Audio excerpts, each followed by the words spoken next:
आज छठा अध्याय श्रीमद् भागवत महापुराण सप्तम स्कंद का छठा अध्याय, जिसमें प्रहलाद जी का असुर बालकों को उपदेश। प्रहलाद जी ने कहा, मित्रों, इस संसार में मनुष्य जन्म बड़ा दुर्लभ है। इसके द्वारा अविनाशी परमात्मा की प्राप्ति हो सकती है, परंतु पता नहीं कब इसका अंत हो जाए। इसलिए बुद्धिमान पुरुष को बुढ़ापे या जवानी के भरोसे न रहकर बचपन में ही भगवान की प्राप्ति कराने वाले साधनों का अनुष्ठान कर लेना चाहिए। इस मनुष्य जन्म में श्री भगवान के चरणों की शरण लेना ही जीवन की एकमात्र सफलता है, क्योंकि भगवान समस्त प्राणियों के स्वामी हैं, सुहृद, प्रियतम और आत्मा है। भाइयों, इंद्रियों से जो सुख भोगा जाता है वह तो जीव चाहे जिस योनि में रहे प्रारब्ध के अनुसार सर्वत्र वैसे ही मिलता रहता है। जैसे बिना किसी प्रकार का प्रयत्न किए निवारण करने पर भी दुख मिलता है। इसलिए सांसारिक सुख के उद्देश्य से प्रयत्न करने की कोई आवश्यकता नहीं, क्योंकि स्वयं मिलने वाली वस्तु के लिए परिश्रम करना आयु और शक्ति को व्यर्थ गंवाना है। जो इनमें उलझ जाते हैं उन्हें भगवान के परम कल्याण स्वरूप चरण कमलों की प्राप्ति नहीं होती। हमारे सिर पर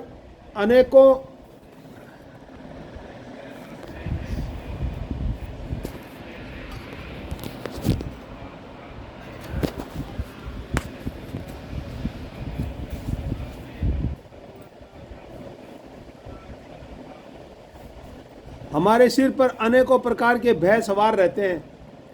इसलिए ये शरीर जो भगवत प्राप्ति के लिए पर्याप्त है, जब तक रोग शोक आदि ग्रस्त होकर मृत्यु के मुख में नहीं चला जाता, तभी तक बुद्धिमान पुरुष को अपने कल्याण के लिए प्रयत्न कर लेना चाहिए। मनुष्य की पूरी आयु 100 वर्ष की है। जिन्होंने अपनी इंद्रियों को वश में नहीं कर लिया है, उनकी आयु का आधा हिस्सा तो यूं ही बीत जाता है, क्योंकि वे रात में घोर तपोगुण अज्ञान से ग्रस्त होकर सोते रहते हैं। बचपन में उन्हें अपने हित अहित का ज्ञान नहीं रहता। कुछ बड़े होने पर कुमार अवस्थाओं में वे खेल कूद में लग जाते हैं। इस प्रकार 20 वर्ष का तो पता ही नहीं चलता। जब बुढ़ापा शरीर को ग्रस्त लेता है, तब अंत के 20 वर्षों में कुछ करने धरने की शक्ति ही नहीं रह जाती। रह गई बीच की कुछ थोड़ी सी आयु, उसमें कभी न पूरी होने वाली बड़ी बड़ी कामनाएं हैं, बलात् पकड़ रखने वाला मोह है और घर द्वार की वह आसक्ति है, जिससे जीव इतना उलझ जाता है कि उसे कुछ कर्तव्य अकर्तव्य का ज्ञान ही नहीं रहता। इस प्रकार बची खुची आयु भी हाथ से निकल जाती है। दैत्य बालकों, जिसकी इंद्रियां बस में नहीं है, ऐसा कौन सा पुरुष होगा जो घर गृहस्थी में आसक्त और माया ममता की मजबूत फांसी में फंसे हुए अपने आप को इससे छुड़ाने का साहस कर सके। जिसे चोर सेवक एवं व्यापारी अपने अत्यंत प्यारे प्राणों की भी बाजी लगाकर संग्रह करते हैं, और इसलिए उन्हें जो प्राणों से भी अधिक वांछनीय है, उस धन की तृष्णा को भला कौन त्याग सकता है।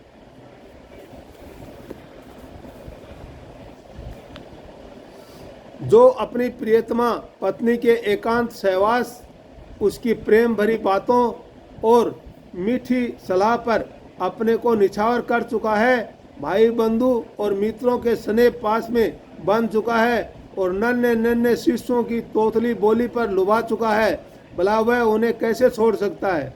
जो अपने ससुराल गई हुई प्रिय पुत्रों भाई बहनों और दीन अवस्था को प्राप्त पिता माता बहुत सी सुंदर सुंदर बहुमूल्य सामग्रियों से सजे हुए घरों, कुल परंपरागत जीविका के साधनों तथा पशुओं और सेवकों के निरंतर स्मरण से में रम गया है, वह भला उन्हें कैसे छोड़ सकता है। जो जनेन्द्रिय और रसनेन्द्रिय के सुखों को ही सर्वस्व मान बैठा है, जिसकी भोग वासनाएं कभी तृप्त नहीं होती, जो लोभवश कर्म पर कर्म करता हुआ रेशम के कीड़े की तरह अपने को और भी कड़े बंधन में जकड़ता जा रहा है, और जिसके मोह की कोई सीमा नहीं है, वह उनसे किस प्रकार विरक्त हो सकता है और कैसे उनका त्याग कर सकता है।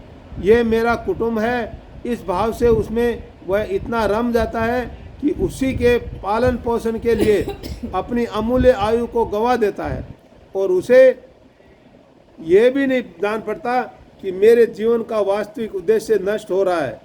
भला इस परमात्मा की भी कोई सीमा है?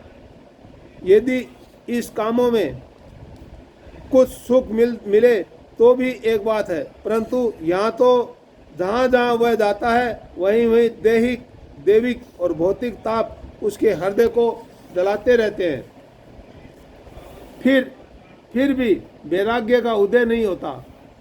कितनी विडंबना है, कुटुंब की ममता के फेर में पड़कर वह इतना असावधान हो जाता है, उसका मन धन के चिंतन में सदा इतना लवलीन रहता है कि वह दूसरों का धन चुराने के लौकिक पारलौकिक दोषों को जानता हुआ भी कामनाओं को वश में न कर सकने के कारण इंद्रियों के भोगों की लालसा से चोरी कर ही बैठता है। भाइयों, जो इस प्रकार अपने कुटुंबियों के पेट पालने में ही लगा रहता है, कभी भगवत भजन नहीं करता, वह विद्वान हो तो भी उसे परमात्मा की प्राप्ति नहीं हो सकती, क्योंकि अपने पराये का भेदभाव रहने के कारण उसे भी अज्ञानियों के समान ही तम प्रधान गति प्राप्त होती है।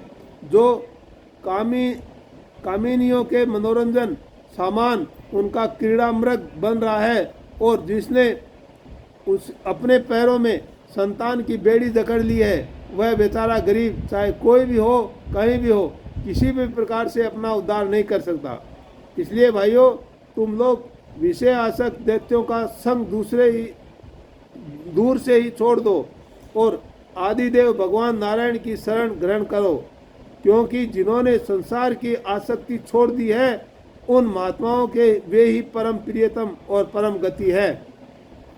मित्रों, भगवान को प्रसन्न करने के लिए कोई बहुत परिश्रम या प्रयत्न नहीं करना पड़ता, क्योंकि वह समस्त प्राणियों के आत्मा है और सर्वत्र सबकी सत्ता के रूप में स्वयं सिद्ध वस्तु है।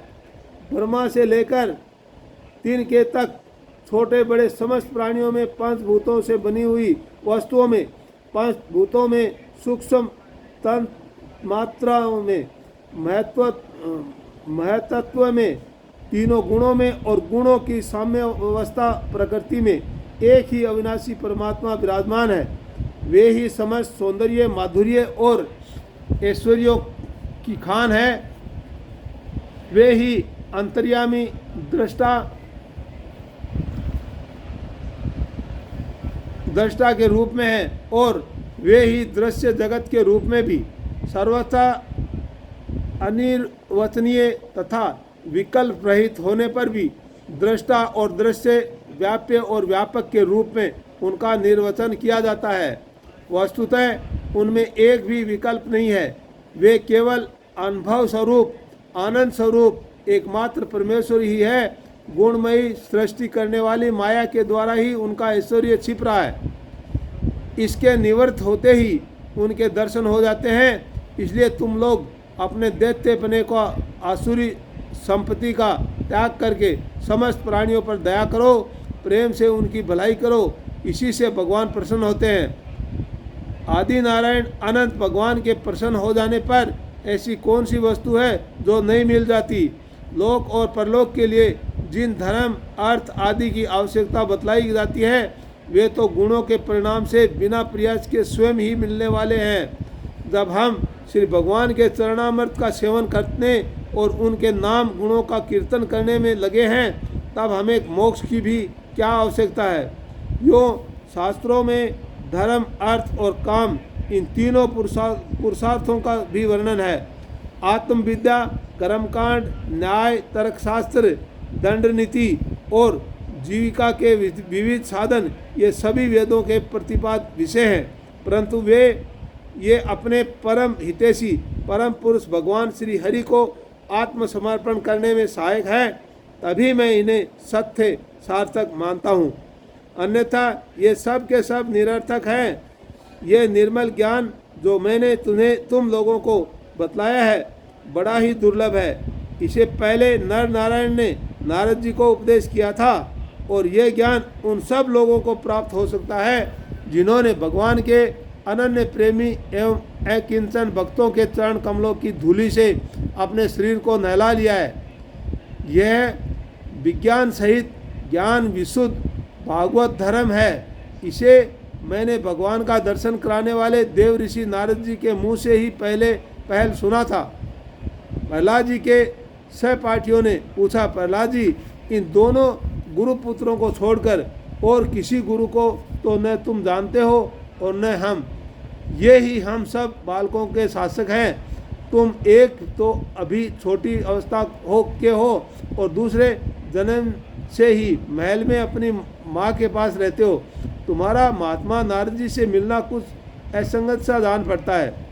प्रियवर, यदि तुम विषय में विश्वास दिलाने वाली कोई बात हो तो तुम उसे कहकर हमारी शंका मिटा दो।